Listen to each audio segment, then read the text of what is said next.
Hello again, I am Blunty, and as you may extrapolate from my general appearance, the video's in black and white so you can't see how red and blotchy I am, by the way, and the fact that I'm all rugged up despite it barely being autumn in Sydney at the moment. I'm sick!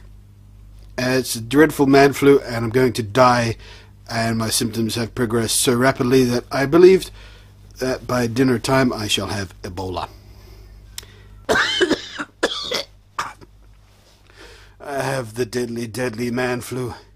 Send sympathy, lots of sympathy. And, you know, soup and chocolate. And cash, actually, if you're going through the trouble of sending stuff, send cash. Or, I don't know, Lego. Lego's good too.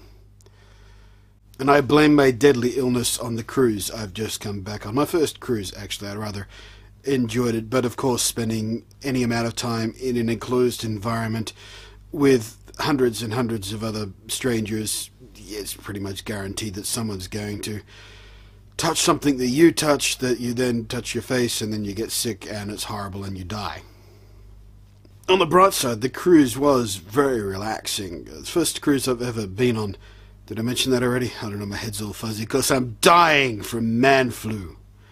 But the cruise was nice. Lovely, lovely sunsets too. I didn't take many photographs because I was too busy relaxing, really. But the few photographs and bits of video I did take for remembrance purposes.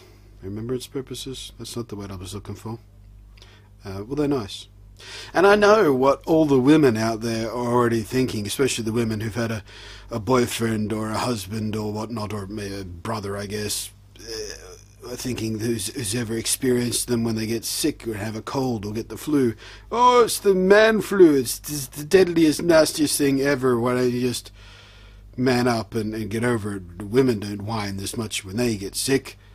But I did some Googling. I was looking for a funny man flu picture that I was going to post up to Twitter, you know, something exaggerated, like a guy in a hospital bed with a breather mask on and you know, cold sweats and blood leaking out of his eyeballs or something to you know, melodramatically express how bad I was feeling.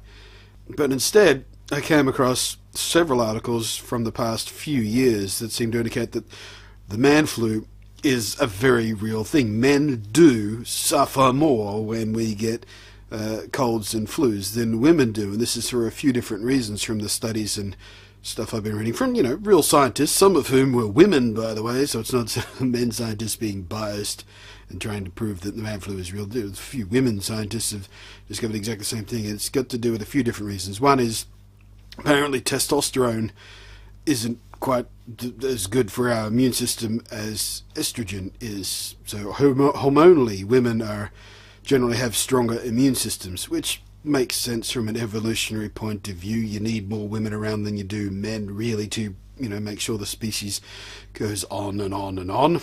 It's more important for women to be alive, scientifically speaking. Secondly, the brain thing. The bit in men's brains that has to do with temperature control and fevers and stuff, it's bigger in blokes, so we feel fevers more severely. We feel worse when we have fevers. In general, you know, these viruses and bacteria and stuff that cause colds and flus and whatnot and bronchitis affect men more because we have weaker immune systems and our bodies react more strongly to things like fever. So the man flu is real. So every girlfriend I've ever had who got on my tits about being a big whining sook bag when I get sick, up yours. It was real. Told you I was sick. Then again, maybe men are just big sooks when we get sick too, because being sick is desperately unpleasant. But yeah, that's kind of the point of this video. Because I found that man flu is a real thing kind of interesting, and I don't have the strength or willpower to make the video I was planning to make today. So I just thought I'd sit in front of the camera and whine for a bit. It also gave me the opportunity to lead into the story about going on a cruise so I could show you the cool sunsets. that I saw, which is cheery. But now I'm going to go and watch movies for the rest of the day. Might start with Outbreak.